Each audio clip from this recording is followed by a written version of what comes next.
প্রত্যেকটা গলিতে যদি আমরা নজরদারি মানে একটা জায়গায় 15 দিন অন্তর আমরা একটা যে পৌরসভার যে ইঞ্জিনিয়ার মানে আমরা কি বলে ওটা সাব অ্যাসিস্ট্যান্ট ইঞ্জিনিয়ার তাদের আমরা বলেছি মানে আমরা করে দিয়েছি রোস্টার করা আছে যে প্রত্যেকটা রাস্তায় 15 দিন অন্তর যাবে মানে পুরো ওয়ার্ডটাকেও তাই ঘুরতে হবে প্রত্যেকটা রাস্তায়, তাই 15 দিনের রোস্টার করা আছে। সেই রোস্টারটা আবার রিপিট হবে 15 দিন পর। তাহলে কি কনস্ট্রাকশন ইলিগাল কনস্ট্রাকশন হলে বা যে কোনো কনস্ট্রাকশন তারা তুলবে। এটা যেহেতু 15 দিনের আগের মানে 15 দিনের মধ্যেই হয়নি, তার আগেই হয়ে গেছে, সেই জন্য রোস্টার অনুযায়ী সে হয়তো এখানটা যায়নি বলে তার অ্যাপে ছবিটা ওঠেনি।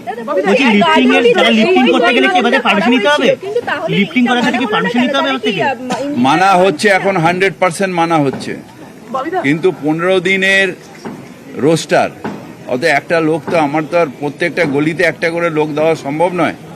একটা ওয়ার্ডের যে সাব অ্যাসিস্ট্যান্ট ইঞ্জিনিয়ার সে মানে পুরো ওয়ার্ডটা ঘোরে, তাই একটা জায়গায় 15 দিন অন্তর তাকে ভিজিট করতে হবে। যদি ইলিগাল বাড়ি হয় বা লিগাল বাড়িও ধরুন ওখানে হচ্ছে, ও ছবিটা তুলে নিয়ে ওর নিজের এক্সিকিউটিভকে বাইকে দেখাবে যে হচ্ছে কিনা। আর এখন তো যেহেতু অনলাইনে আছে, অনলাইনে ওটা মিলিয়ে নেবে যে এর সাথে কি আছে। সেটা এমন কি একটা চোখে লিফটিং কাজ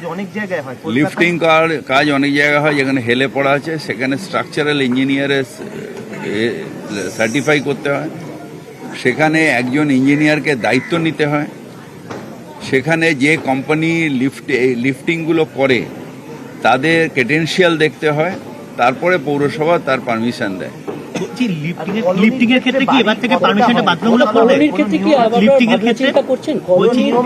কলোনি বা বলে আলাদা কিছু নেই এখন তো। এখানে যা রোডের ভিত অনুযায়ী এখানে যে এফআইআর পাবেন একটা আমার চেতলাতে, যেখানে ওই পুরনো বাড়ি মানে যেখানে পুরনো পাড়া মানে যেগুলো আগের কর্পোরেশনে রয়েছে, একই, আলাদা কিছু নেই। কলোনি এটা মমতা ব্যানার্জি এসে যেহেতু তাদের পাট্টা দিয়ে দিয়েছে, তাদের এখন অধিকার।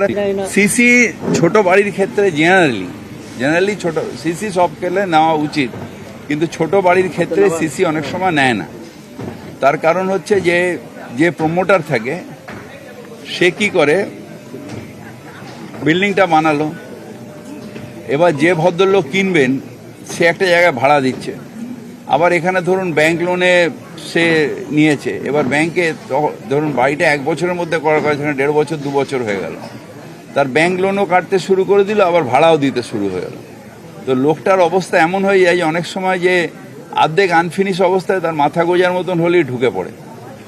সেই জন্য এটা মানুষের কম্পালশন হয়ে যায়।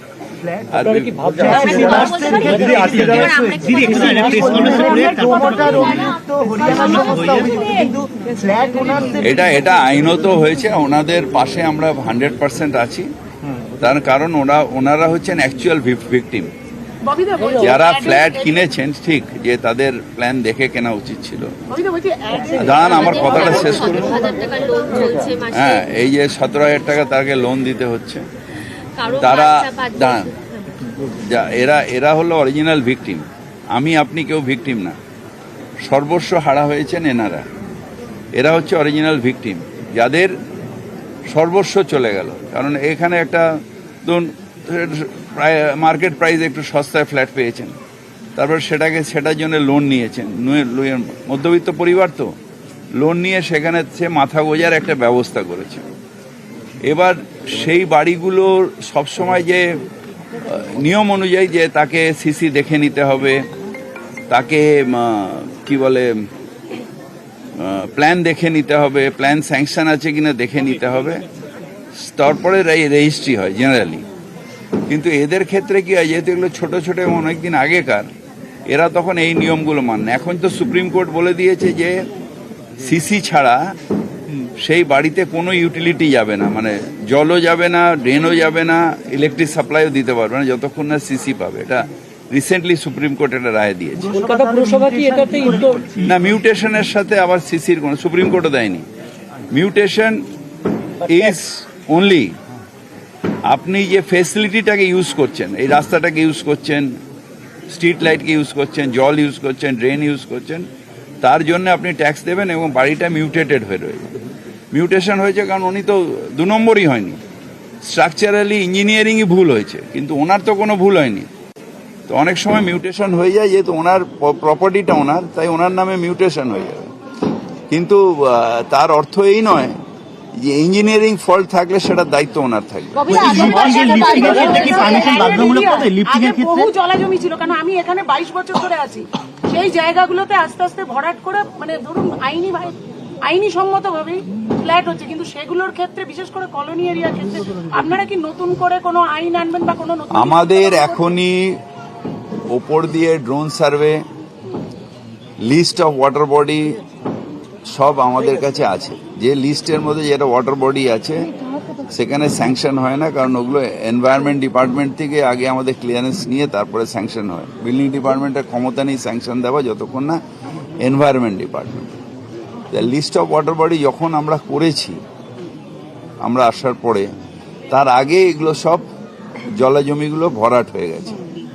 আমরা এখানে এসছি 2010-এ, আর 2009-এর আগে এই জলাজমিগুলো ভরাট করাটা এখানকার কারণে এখানে গার্ডেন রিচ এইসব জায়গায় এখানকার কালচারই ছিল জমি ভরা। আজকেও তো আমার এক্সিকিউটিভ ইঞ্জিনিয়ার গার্ডেন রিচে একটা ইললিগাল প্রমোটার, তাকে এখন করতে দেওয়া হবে না কাজ বলে যা তাভাবে গালাগালি দিয়েছে অফিসে এসে।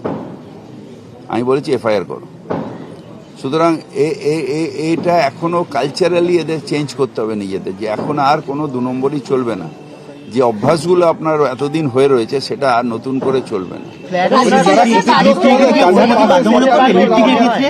লিফটিং করা হচ্ছে বিভিন্ন জায়গায়, লিফটিং করার ক্ষেত্রে কর্পোরেশন পারমিশন দেয়, কিন্তু সেই পারমিশন দেওয়ার জন্য স্ট্রাকচারাল, আবার রিপিট করছি, স্ট্রাকচারাল ইঞ্জিনিয়ারের লাগে, সয়েল টেস্টিং রিপোর্ট লাগে, কোন ইঞ্জিনিয়ারের দায়িত্বে এই লিফটিংটা হবে এবং কর্পোরেশনের যে কোম্পানি করবে তার ক্রেডেনশিয়াল কি আছে, এইটা দেখে নিয়ে তারপরে কর্পোরেশন পারমিশন দেয়। এখানে এরকম কোনো ফেসিলিটি নেই, কিন্তু ওনাদের পাশে আমরা আছি। নিশ্চিতভাবে আমরা ওনাদের সাথে নিয়ে কথা বলতে পারবো যে আমরা কতটা ওনাদের হেল্প করতে পারবো। দেখুন, এক্ষুনি আমি যেহেতু কমার্স নিয়ে পড়েছি, আমার দুর্ভাগ্য যে আমি ইঞ্জিনিয়ারিং পাস করতে পারিনি।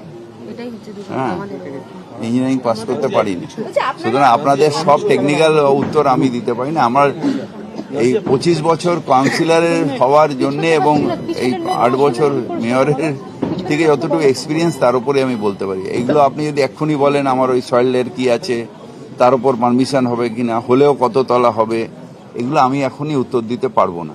তার কারণ যে পদ্ধতিতে ভাঙা হচ্ছে তাতে করে হয়তো বিপদ আরো হতে পারে। আমরা এখন আমার কমিশনার কোথায় গেল, কমিশনার এবং আমাদের ডিজি বিল্ডিংকে বলেছি যাতে মানুষের কোনো অসুবিধা না হয় সেইভাবে সায়েন্টিফিক মেথডে যাদবপুর ইউনিভার্সিটির যে ইঞ্জিনিয়ার তাদের টেকনিক্যাল গাইডেন্সে এখানে ভাঙার পদ্ধতি করবেন, যেটা আস্তে আস্তে করে ভাঙা, ওপর দিয়ে একটা একটা করে ফ্লোর নামাতে হবে, যাতে পাশের বাড়ি বা কাছাকাছি কারোর যেন ক্ষতিগ্রস্ত না হয়।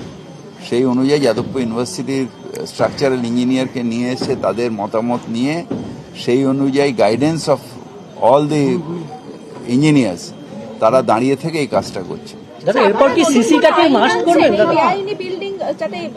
বেআইনি বিল্ডিং তার জন্য আইন আছে,